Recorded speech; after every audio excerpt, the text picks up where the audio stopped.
Before my wife got her new job, we would take turns taking our kids to school in the morning. But then she got a job for the school system, so she has to be there a little early. And so now it is my job to take the kids to school every morning, which is fun because I have three kids all in elementary school. But in our school system, that is three different schools that I get to go visit every single morning. And so it's become a little bit of a challenge, right? I actually have come to enjoy starting that way with my kids, being the first thing, getting to help them start their day on the way to school. And so that's become something I've enjoyed. But the problem is there's so many other people that are also trying to get their kids to school at the same time. And really what it means is that they end up getting in the way of me completing my mission of taking my kids to school. Because I don't know, ladies, you may not know this about guys, but sometimes we don't really run errands. We don't really finish tasks. We complete missions, right? We have this thing that we're trying to do, and we're trying to do it as quickly or as efficiently as we can. Sometimes we throw cheaply in there, right? And if we can do all three, we've hit the trifecta and we're doing great. But taking my kids to school is fun, but it is a mission for me, and I'm trying to get it done, and I'm wanting to get it done as quickly as possible, as effectively as possible, and not everybody else has that same mission, and I don't understand why, right? And so my three kids, they have three vastly different drop-off experiences. The first kid, I don't even stop. I just pull off the side of the road, throw her out of the car. We skip the line altogether. It's beautiful. And if we do it well, we can get to the stop sign and turn right before the buses get there, and we have to wait in this long line for them to come. So the first school is great. The second school, that's really, if something's going to go wrong, that's the school that it's going to go wrong at. For whatever reason, it's just the most difficult school to get through. They have this one entrance that comes from both sides, and people are turning in, and then it goes into three lines where only one child gets out at a time at those lines, which is great for safety and all that, but for efficiency and speed, it's not so great. But I appreciate that they're keeping the kids safe. I think the most frustrating thing is when I'm jockeying, trying to figure out which of the three lines to get in. I find it. I see if there's big trucks with gaps there, or a bunch of little cars, so I know exactly how many cars are there. And then I get to the front of the line, and the car in front of me, after 3 minutes of waiting, just had no idea that their kid was getting out. I think I don't know what they were waiting for, but they're just not ready to go. And so I'm just sitting there waiting. My kid is book back on, door unlocked, mask on if we were at that point, right? So we pull up, I kick them out of the car, and we go on to the last school, the third school. Third school is really good. They're really efficient. We get in. There's only two lines, but they have teachers out there to get 4 or 5 kids out at one time. So that goes quickly. It's a super easy breeze with that. And then really maybe the biggest challenge of the day comes after I've dropped off all 3 of my kids, because after I drop all 3 of my kids off, I have to go through the roundabout. And the roundabout is super, super fun. It's kind of like the final boss at the end of my mission that I have to defeat. And so our school that I'm dropping my kid off adjoins another school, and so we've got traffic that's coming through there.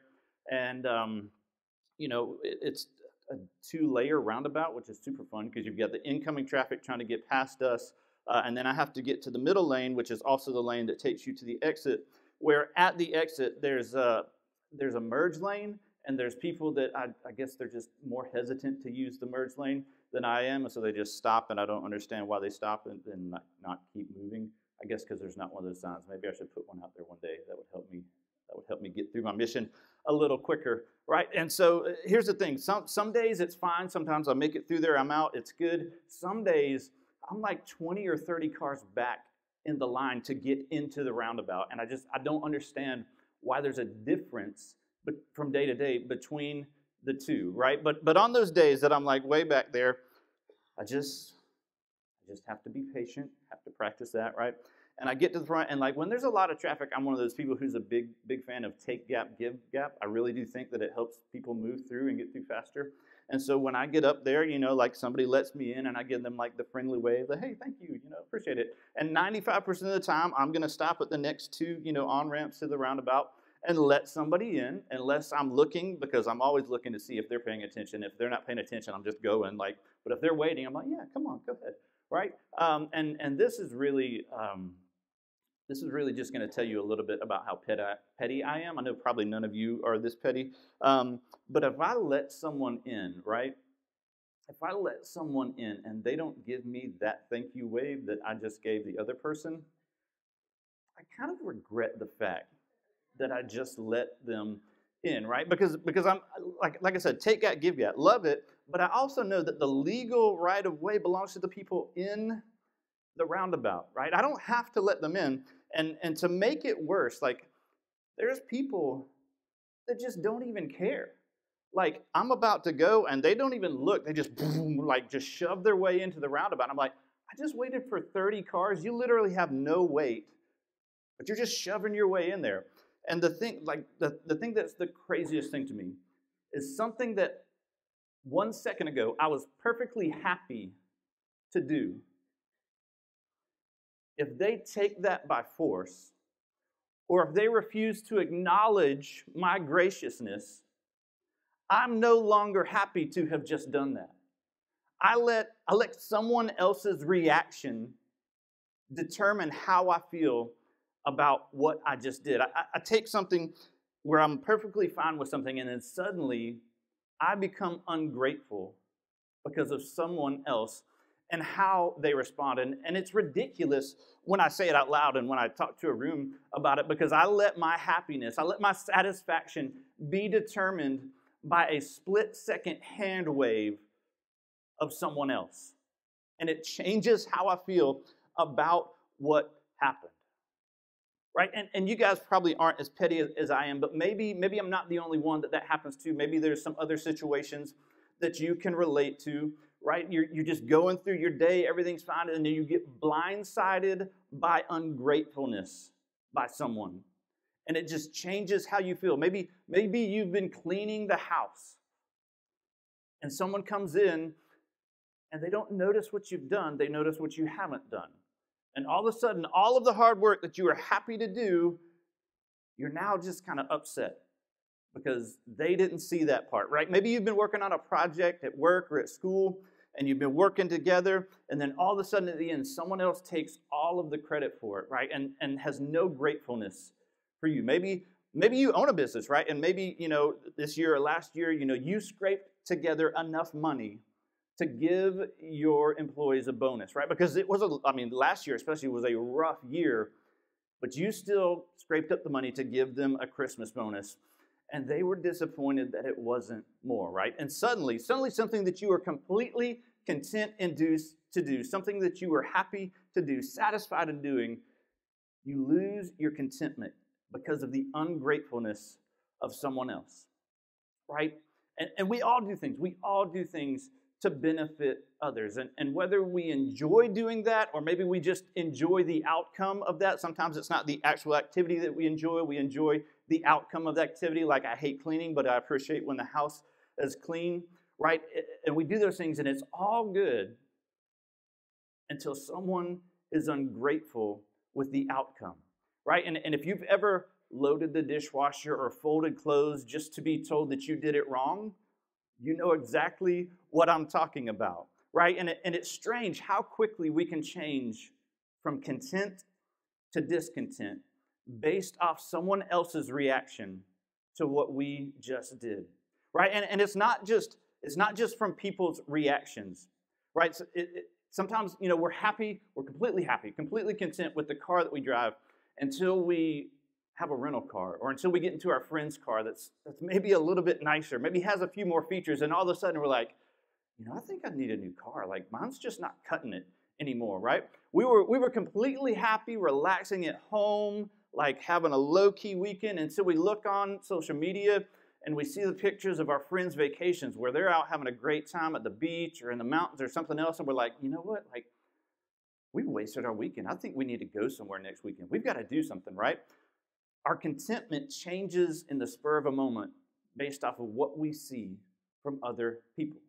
So why is that? Why is our contentment so easily swayed? Why are we influenced by the lack of reaction from others, or by the lack of things that we have, right? And is there something that we can do about this, that our contentment is so easily swayed. And so I think the best example we have of this in the Bible is from the Apostle Paul. Now, the Apostle Paul, man, he's got this crazy story. He started off as Saul. He started off as a person who persecuted Jesus followers. He hated Jesus followers. He was on a mission to stamp them out and to get rid of them. And then he has this just supernatural conversion encounter with God, and all of a sudden he becomes a Jesus follower.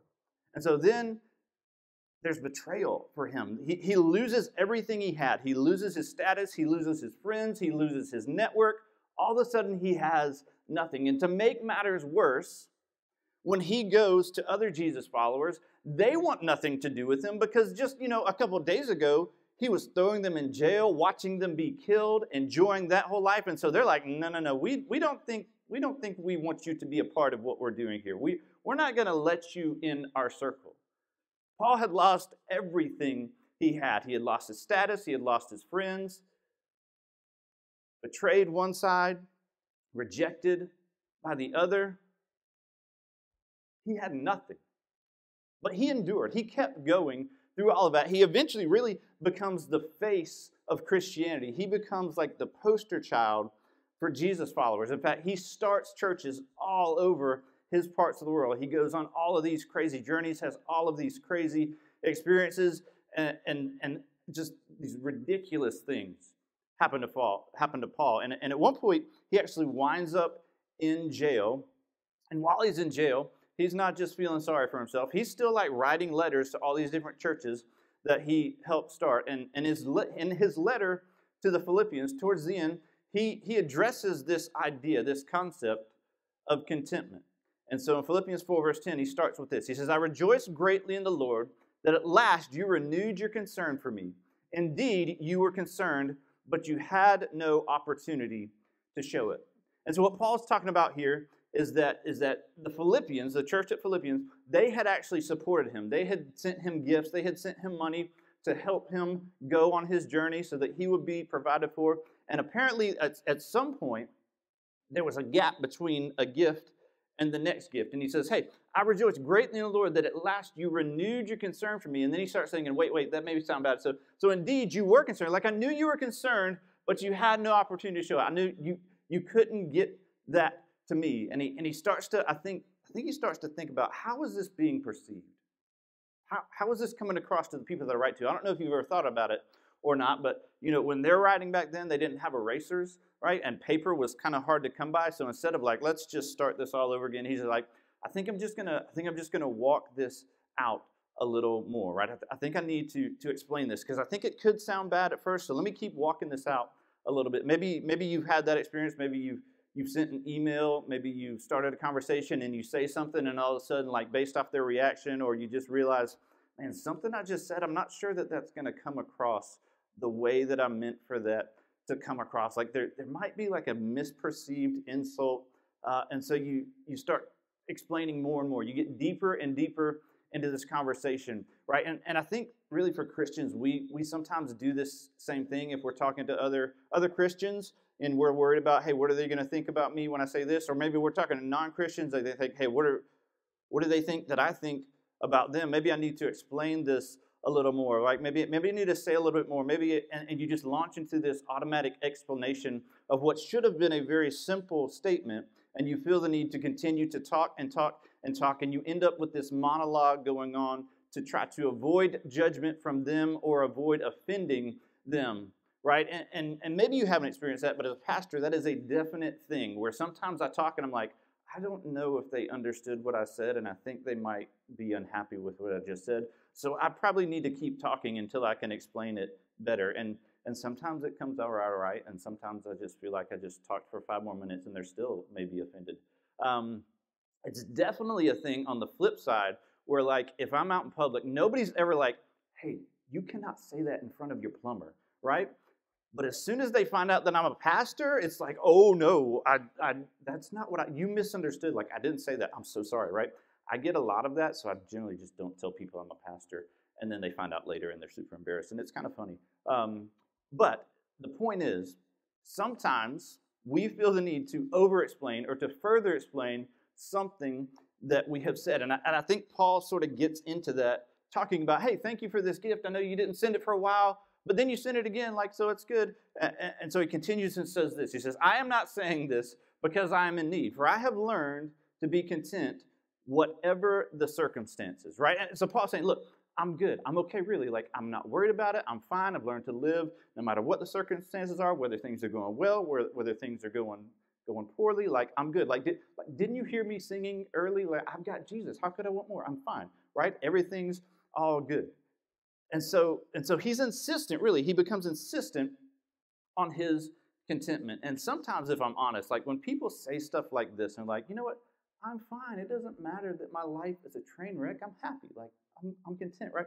Sometimes I look at them and I go, you are so spiritual, and I am absolutely not, because I don't feel that way at all when I go through certain things in my life. I don't understand how you can have that mindset of no, everything's fine. I'm not worried about it, right? And so I think man, I must be a bad Christian because I don't feel that way all of the time. There are some things that I go through, and contentment is not the word that comes to mind. It's not the feeling that I have, right? And so then, if I'm honest, I take it a step further, and I just start to judge them. I'm like, are you trying to hide something? Or do you really feel that? Are you trying to convince yourself that you feel that way? Or do you really feel that way in that situation? I don't understand how you could feel that way in that situation. And in their current circumstances, they somehow do. And Paul is saying, hey, look, I've learned whatever my circumstances are to be content, right? He's not trying to sound spiritual.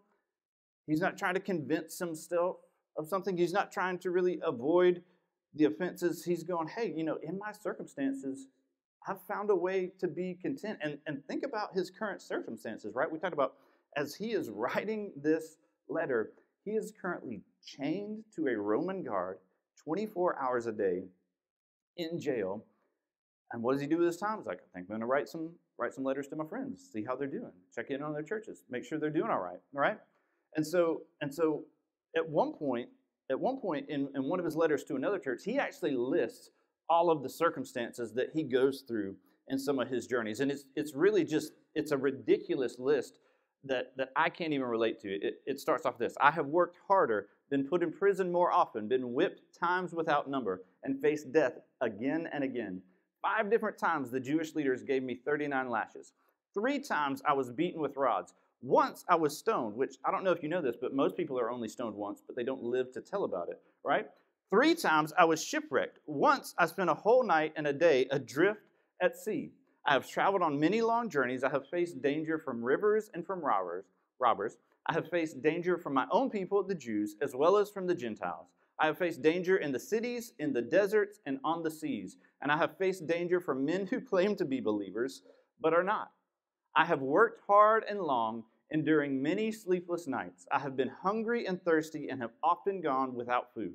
I have shivered in the cold without enough clothing to keep me warm. Paul knew a thing or two because he had seen a thing or two. He's like those farmer commercials where the worst possible thing imaginable happens, and hey, we got you covered, right? Paul's everything in his life that could have gone bad went bad. It went poorly for Paul. And despite all that, despite everything that he went through, somehow he finds a way to be content, right? If anyone had a reason to be discontent in some situations, it's Paul. If anyone had a reason really just to give up and be like, you know what? I'm not sure this is worth it anymore. I think I'm done with this whole following Jesus thing. It has not put me in a good spot. It is Paul. But somehow he finds a way, even despite his circumstances, to be content. And so he goes on in the verses to the Philippians and says this: I know what it is to be in need, and I know what it is to have plenty. I have learned the secret of being content in any and every situation. I've learned the secret of being content in any and every situation. And so when Paul's writing, he's actually writing in Greek, and this word he uses for content is pretty interesting. It can mean to be filled, it can mean to fill or to be full. It can mean to satisfy something. And actually the root of that word comes from a word that is the word for a grass field or a pasture where animals go to graze, where animals go to be full and have as much to eat as they need. And so it sort of brings up this thought, this picture of that old saying is the grass is always greener on the other side of the fence. And what Paul is saying, hey, it doesn't really matter what side of the fence I'm on. It doesn't matter whether I have what I need or whether I don't have what I need, whether I have plenty or not. I have learned to be content regardless of what side of the fence I'm on. He goes on and says, whether well-fed or hungry, and when you pair that with the word he uses for content, it's kind of this play on word where he says, hey, I have learned to be full whether I have enough food or not. I've learned to be full whether I have enough food or not. And so Thursday was Thanksgiving, and I love Thanksgiving because like food is my love language, and Thanksgiving means a lot to me. It's one of my favorite holidays for all the wrong reasons. But I love food, right? And this happens every year to me, and it will probably still happen every year to me, is I eat and I get so full and so content, and the food is so good, and I'm not sure why we just don't cook it, other months of the year. But I'm never going to get it for a whole nother year, so I just keep eating. And I move from being full to being overly full. And all of a sudden, my contentment with the delicious food becomes discontentment and ungratefulness for my lack of self-control, right? I have become uncomfortably full to the point that I have eaten too much food, and my satisfaction with the food becomes discontentment, right? But here's the thing. No matter how full I am, no matter how much I have overeaten, maybe later that night, maybe sometime next day, I am going to be hungry. It never fails. Like, I'm always going to eat again after that meal because appetites cannot be cured, only temporarily satisfied. Appetites cannot be cured, only temporarily satisfied, right? If you're thirsty and you drink as much as you want to drink and you're no longer thirsty, it's only going to last for a little while. Eventually, you're going to become thirsty again, right? And it's not just with food or drink because obviously our bodies need those to survive. Like we have to have more of that, really. But our brains, they do the same thing with things other than food and drink, right? They create these other scenarios for us where we have cravings, where we have desires, where they create these new appetites, right? When we do something that makes us feel good, that brings us joy, our brains create this chemical and release it into our body called dopamine. And what that chemical does is it trains you to want more and more of the things that you just experienced. If you experience something that makes you happy, your brain is going to say, you know what that feeling is? Do that again and do it more and more and more. And it creates this appetite, this desire inside of us to get more and more and more of something. To not be content with what you just had, but to desire more and more of it, to crave more and more of it. And so in those lines, what we find is that self is an appetite that cannot be satisfied.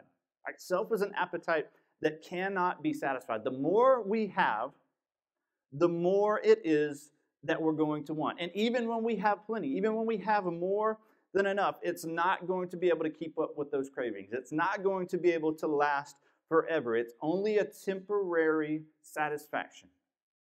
We're going to want more. We will always want more. And Paul knew that, and so he continued, said, whether well-fed or hungry, whether living in plenty or in want, right? And Paul's saying, look, it's not about how much of something you have, right? And the irony, I think, of Thanksgiving is that we've got this holiday dedicated to thankfulness, dedicated to gratitude, and it often becomes overshadowed with the ads that make us aware of the things that we don't have yet that we want, or the things that we do have, but now there's a better version out there, and we've got to have that instead, right? Marketers know how easy it is to flip the script on gratitude.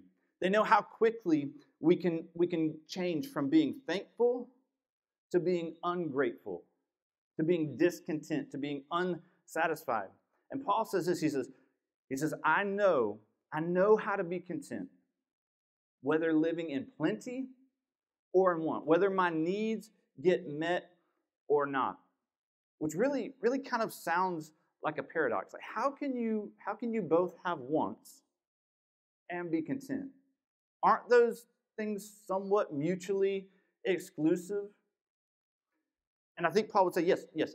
If your contentment is tied to how many things or how much of something you have, then those two things have to be mutually exclusive, right? If your contentment is tied to how big your bank account is or how big your house is, maybe whether or not you have the newest phone or the newest technology, right?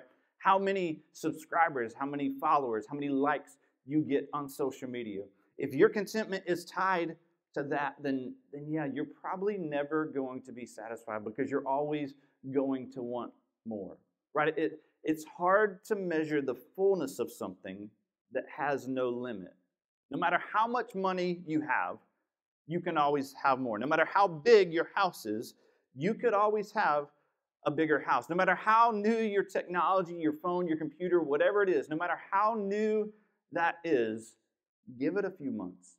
Something better is coming, right? No matter how many followers, no matter how many likes you get, you could always have one more. It's hard to measure how full something is that has no limit, right? So the problem with contentment that's tied to things is that the contentment you receive is contentment that will leave. Contentment you receive that you get from getting something, from having something, is contentment that will leave. It's only temporary. It's not going to last forever because something bigger is coming, something better is coming.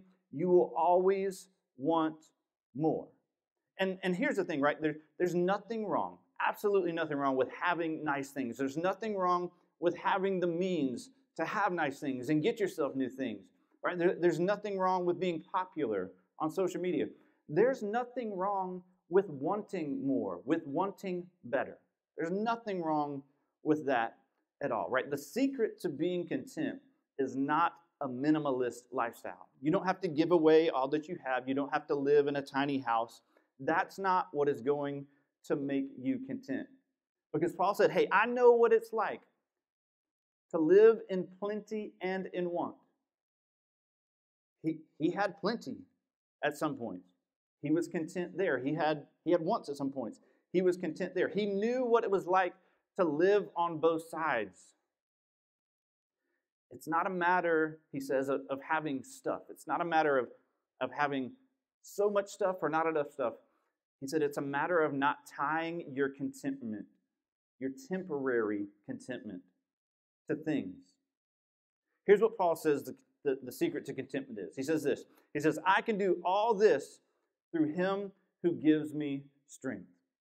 Right? And if you grew up in church or like you had inspirational calendars or something, you've probably heard this verse. Maybe it was, I can do all things through Christ who strengthens me. There's a few different versions of it, depending on the translation. You may have even memorized it. You probably heard it as a kid, right? And I think the problem with this verse is that often when we talk about this verse, we talk about just this verse, and we ignore everything that Paul just said before that. And really, so we just take it as a standalone verse, and we just look at it from this one side of the context, and really we use it sort of to assume the outcome of it, really like a Christian good luck charm. I know that in my past I have used it that way, and I think it's popular. Really, growing up, I was an athlete. I was a Christian, and so for me, I think it was popular there where you would hear these young Christian athletes. I get the mind of like this high school student who's about to play this big game or like trying to do something really physically enduring, and so they quote this verse and they go,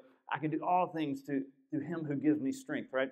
As if saying that verse, Jesus is going to give them the physical strength to lift a higher amount of weight, right? Or to win that game, to do whatever it is that they want. Like they use this verse to psych themselves up, to convince them that they can come out on the other side of whatever they're doing with the outcome that they want, right? And sometimes it's that they've played the game already, or they've run the race already, and they won, and they came out on the right side, and they go, I just want to give thanks to God. I can do all things through Christ who gives me strength, right? And that's amazing. It's amazing that they would take the time to thank God. It's amazing that they have that gratitude in them. And I do think that God gives people talents. I do think that God empowers people more or less to do some incredible things, to do some amazing things, right? But I don't think that God is like sitting up there looking down, like, here's a football game. And they're like, that team said the Lord's Prayer. I guess we know who's getting the W in this game, right? He's not up there going like, who's the spiritual team and who's not, right? So I think it's kind of misleading to use the verse in that way, right? What happens? What happens if as a teenager, I've got this verse and I use it, and then things don't go the way that I want? What happens when I don't win the game, when I don't achieve my goal, right? Who gets the blame for that? Is there something wrong with me because God couldn't do what he was supposed to do with me? Did I not believe enough? Did I have too much doubt? Is there something wrong with God because, look, the Bible says it, so, it's got to be true. Like, and if that didn't work, what else in the Bible doesn't work, right? And how about this? What kind of dilemma does it put God in if both sides, both teams, both people use that same verse, right? I guess that's how we wind up with ties sometime, right? Like, God's not gauging who's going to win, who's going to accomplish something based off of the fact that they use this verse. So who's to blame? The people? God? Like, I think, I don't hear a lot of adults use this verse, and I think maybe they have like a great understanding of it. Maybe they just kind of outgrow it where they're like, man, I tried that and it stopped working at some point. So like I just ignore this. Like, it's a happy thing to say, but like it doesn't always work.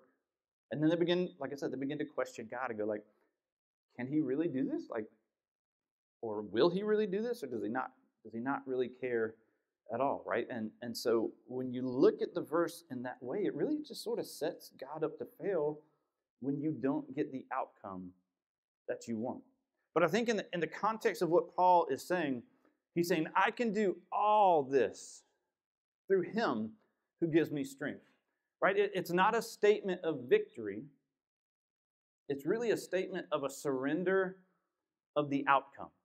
He's saying, whether I win or whether I lose, whether I have enough food or whether I don't have enough food, right? Whether I live in plenty, whether I live in want, whatever the situation is, I can do all of this through him who gives me strength. I can endure whatever I face because there's something bigger. All of my needs, Paul is saying, all of my needs are met in Christ. Everything that matters is already taken care of. Everything else is just periphery, right? I can be content regardless of how much I have, how little I have. I can be content whether things are going well, whether things are going poorly, right? His contentment is not tied to appetite. It's not tied to circumstances. It is tied to something bigger. It's tied, what he says is to his faith in Jesus. It's tied through him who gives me strength. Talking about Jesus. Jesus really sets the ultimate example for us in what it means to sort of just set aside our wants. And in fact, a couple chapters earlier, Paul had just written about this in Philippians 2, and he's talking about Jesus. He says this, who being in the very nature God, did not consider equality with God something to be used to his own advantage. Rather, he made himself nothing by taking the very nature of a servant. If ever the right to use a situation to your own advantage was there, if ever anyone had the right, it would be Jesus, right? He was God. He could have just expressed his godliness. He never had to give away that advantage, but he did. He gives up that advantage. He gives up his privileges as God, and he says, you know what, and I'm going to set aside my preferences. I'm going to set aside what I deserve in order to serve others, in order to serve you, in order to serve me. Right? And what he does is he demonstrates that contentment isn't found in serving yourself. Rather, contentment is found in serving others. Right? It doesn't take much to serve others when you think about it. Right? You can always serve others, no matter what your situation. Whether you're hungry or not, whether you have plenty or want, you can always find a way to serve others. You can do it with little, you can do it with much. It's not dependent on your circumstances. The decision can be made regardless of how they respond to you. Right? It's no longer about what you get out of it. When I let that person in front of me in the roundabout, it doesn't matter if they wave or not. It wasn't about me getting the recognition. It wasn't about making myself feel better. It's just about serving them. They don't put their hand up and wave. There's nothing wrong with that. If I'm waiting to get that back, to receive something in return, that contentment, not going to last. But if I just make up my mind to go, hey, you know what? I'm going to let them in no matter what. I'm just going to do something nice for them so that I can serve them. Doesn't matter how they respond. It's no longer about what I get out of it. It's about doing something for others. It's not about the thank you wave. It's not about the recognition that I get for cleaning the house. It's not about the recognition you get serving at a nonprofit, doing something nice for others, whether they're thankful or not, whether the organization certainly is thankful, but I've been out sometimes and serving people, and they just maybe seem a little ungrateful, but you know what? It doesn't matter. I wasn't doing it for me. I wasn't doing it to get something out of it. I was doing it to help make their life better. I didn't clean the house so my wife would love me more, so my kids could mess it up again. You know, I cleaned the house to serve my family. Jesus says this, it's not about showing up as God. It's about creating a way for people to know him. It was about serving others. That's where his contentment came from. Right? Because contentment based on satisfying an appetite is fleeting. It's temporary, right? Appetites will return every time. Contentment you receive is contentment that will leave. But contentment that you give is contentment that will live. It will continue on. Contentment that you get from serving others is so much more fulfilling, so much longer lasting. You can probably think back to a time in your life where you were doing something nice for someone. Maybe you were out serving with a nonprofit. Maybe you were just helping someone move or doing something. And years later, you think back and you go, man, I'm really glad that I did that. I don't know what the effects of, I don't know what the outcome are, but I am still satisfied years later because I know that I helped someone else. Right? You've heard the saying, it's better to give than to receive. And I think it's the exact same thing when it comes to contentment. Right? And I think it's even true when it comes to our faith. Right? Because I think as Jesus followers, we have received this great gift from God. Right? But if all we ever do is receive it, before too long, we kind of lose our satisfaction in it, if we're honest. Like if we don't ever do anything with it, we're just like, oh, thanks God for that gift. Eventually, we just sort of get a little stale in our faith. Right? But if we're a Jesus follower, really, who doesn't sit on it, and you use that, and you love on people in your neighborhood, you serve at nonprofits, you serve here at the church, and you do something with your faith, you don't just get contentment from what you receive, you get contentment from what you give, even in your faith, having an active faith, doing things with your faith. It makes your faith so much more satisfying. It takes that stale relationship, that stale gift that you got from God, and it makes you appreciate it even more to the point that you want to share it with others that you go, hey, this is something that is worth sharing with others. Because contentment that you give is contentment that will live, contentment that will last. Now, before we wrap up, there's a few questions that I put together. You can talk about it over lunch or maybe throughout the week. The first is this: hey, is there a time that you find yourself regretting doing something nice for someone, or find yourself disappointed when they fail to acknowledge your actions? What does that look like for you? For me, one of the things is the roundabout, right? Number two, what are some of the things you find yourself experiencing discontentment with in your life? Are there things that just from time to time you're like, man, I wish this was different? Number three, read Philippians 2, 5 through 8. What are some practical opportunities you have to serve others? What are some practical opportunities you have to serve others? Because if we find our contentment in what we get, if we find our contentment in how people respond to us, it's not going to last. It's going to fade over time.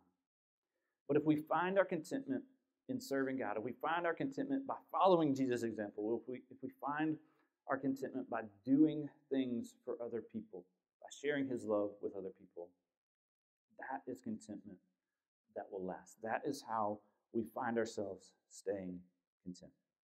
Let's pray. God, I thank you for who you are. God, I thank you for the gift that we have in your Son. God, I thank you, God, for just the example that he set for us of how to love others, of how to serve others, of how to sometimes just to set our wants, our desires, our appetites aside and say, you know what? It's more about what I can give than what I can receive. It's more about how I can serve others, not what I'm getting out of it. God, help us as we go through life, God, as we go through this next season. God, as we finish the year, as we start to think about Christmas, God, and the gift that you gave, to just be content with what we have. God, to not tie our contentment to things. God, but to find contentment in loving others and serving others. In your name we pray.